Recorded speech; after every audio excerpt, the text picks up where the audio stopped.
According to the United States National Census, there are over 35 million people who don't know where their next meal will come from living in the U.S.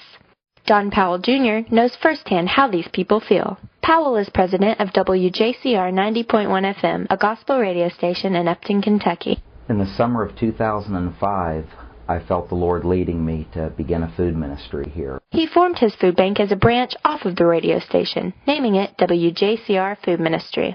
Powell remembers growing up in Louisiana when his family could hardly afford to buy food. A man and his wife in our church one day left a bag of groceries on our front door.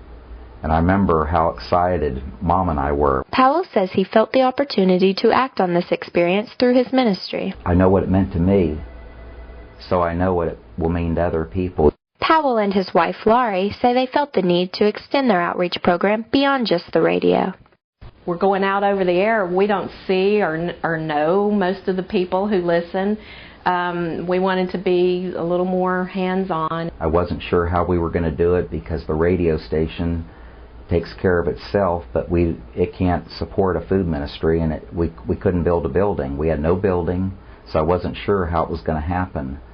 But in the fall, we were able to build a building. I mean, God miraculously supplied our need here, and we were able to build a warehouse to house the food. The food ministry is currently feeding over 600 needy families, which totals to more than 2,000 hungry people every month. In order to feed this many people, the food bank purchases around 25,000 pounds of discounted food each month. The food bank is funded by supporters of WJCR. In the beginning, we send out a monthly newsletter, and Don wrote a letter about the food bank. And so he gathered by weight about what $7 would buy, and it was a good amount. And he had a picture in the letter of how much food $7 would buy.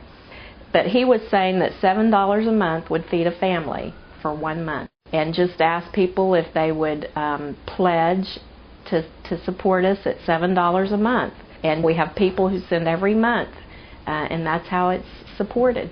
To qualify for food aid, people must make under a certain amount of income, depending on the number in their household. WJCR's food bank is open every Wednesday, and people may receive 1 box of food along with a few other supplies once each month. The food boxes include a variety of dry goods, canned goods, snack foods, meal kits, drinks, and frozen food items. It's amazing that no matter what I get in the boxes, I always get exactly what is needed in the home. At times, needy families line up nearly 2 hours before opening. Food recipients say WJCR's ministry gives them more than just the food and supplies they receive in their boxes. They always got their hand out to shake your hand and treat you like you're a person.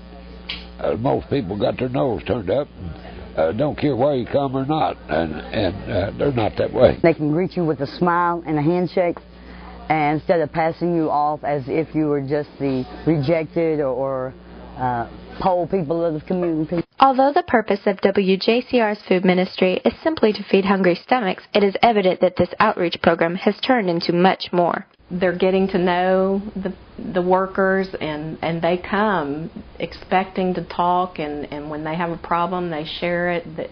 Don prays with them. Lift them up and build them up, encourage them, make them feel better.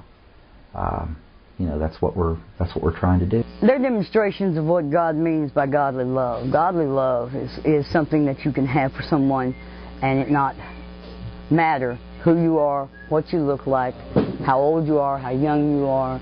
God says love them, period. And praise God, and that's exactly what they do. It's clear that here at the WJCR Food Ministry, they're feeding more than just people's bodies. They're feeding their souls. I can't keep crying when I think about how good they've been to me. Well, there's a rocky road ahead, but they'll be all right. It's just realizing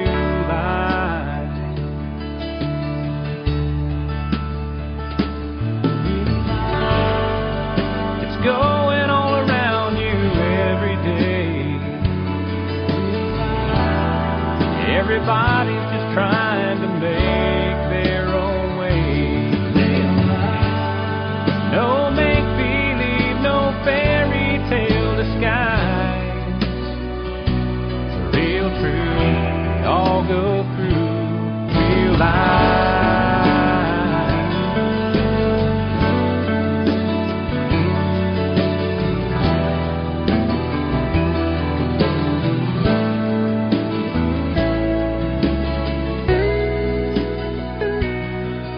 There's a carpenter from down Galilee.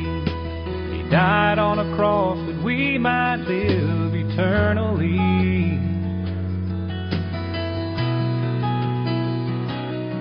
And with a crown of thorns and nails in his hand, he paid our price according to his Father's plan. And one day he'll take his children home to glory. That's a real life story.